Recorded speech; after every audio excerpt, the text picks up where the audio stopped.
বিপুল সঁহাৰি আজি জনসাধাৰণে ভাৰতীয় জনতা পাৰ্টি আৰু এজিপি আমাৰ মিত্ৰজোঁটৰ প্ৰাৰ্থীসকলক দিছে। গতিকে তেখেতসকলৰ উপস্থিতিয়ে প্ৰমাণ যে আগন্তুক দিনত ভাৰতীয় জনতা পাৰ্টিৰ সৈতে মিত্ৰজোঁটে পঞ্চায়ত ৰাজ গঠন প্ৰক্ৰিয়াত মুখ্য ভূমিকা পালন কৰিব। ৰাইজে সেই অধিকাৰ দিব আৰু ৰাইজে এইবাবে দিব কাৰণ যোৱা 10 বছৰ ৰাইজে বিজেপি চৰকাৰ দুইখনৰ পৰা দিল্লী চৰকাৰ, দিছপুৰ চৰকাৰ দুইখন চৰকাৰৰ পৰা যিখিনি সা সুবিধা পাইছে ইয়াৰ পৰা ৰাইজ উপকৃত হৈছে, ৰাইজ শক্তিশালী হৈছে আৰু সামাজিক নিৰাপত্তা পাইছে, সন্মান সহকাৰে তেখেতলোকে জীয়াই থাকিবলৈ সক্ষম হৈছে আৰু প্ৰতিটো দুখীয়া পৰিয়াল আৰ্থিকভাৱে সবল হৈছে। বিপুল সঁহাৰি আজি জনসাধাৰণে ভাৰতীয় জনতা পাৰ্টি আৰু এজিপি আমাৰ মিত্ৰজোঁটৰ প্ৰাৰ্থীসকলক দিছে।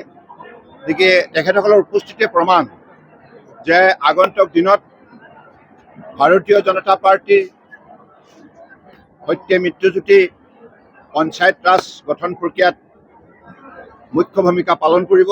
ৰাইজে সেই অধিকাৰ দিব আৰু ৰাইজে এইবাবে দিব কাৰণ যোৱা 10 বছৰ ৰাইজে বিজেপি চৰকাৰ দুইখনৰ পৰা দিল্লী চৰকাৰ, দিছপুৰ চৰকাৰ দুইখন চৰকাৰৰ পৰা যিখিনি সা সুবিধা পাইছে ইয়াৰ পৰা ৰাইজ উপকৃত হৈছে, ৰাইজ শক্তিশালী হৈছে আৰু সামাজিক নিৰাপত্তা পাইছে, সন্মান সহকাৰে তেখেতলোকে জীয়াই থাকিবলৈ সক্ষম হৈছে আৰু প্ৰতিটো দুখীয়া পৰিয়াল আৰ্থিকভাৱে সবল হৈছে। বিপুল সঁহাৰি আজি জনসাধাৰণে ভাৰতীয় জনতা পাৰ্টি আৰু এজিপি আমাৰ মিত্ৰজোঁটৰ প্ৰাৰ্থীসকলক দিছে।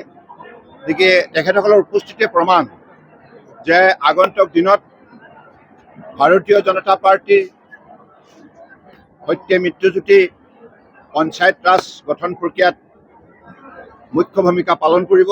ৰাইজে সেই অধিকাৰ দিব আৰু ৰাইজে এইবাবে দিব কাৰণ যোৱা 10 বছৰ ৰাইজে বিজেপি চৰকাৰ দুইখনৰ পৰা দিল্লী চৰকাৰ, দিছপুৰ চৰকাৰ দুইখন চৰকাৰৰ পৰা যিখিনি সা সুবিধা পাইছে ইয়াৰ পৰা ৰাইজ উপকৃত হৈছে, ৰাইজ শক্তিশালী হৈছে আৰু সামাজিক নিৰাপত্তা পাইছে, সন্মান সহকাৰে তেখেতলোকে জীয়াই থাকিবলৈ সক্ষম হৈছে আৰু প্ৰতিটো দুখীয়া পৰিয়াল আৰ্থিকভাৱে সবল হৈছে।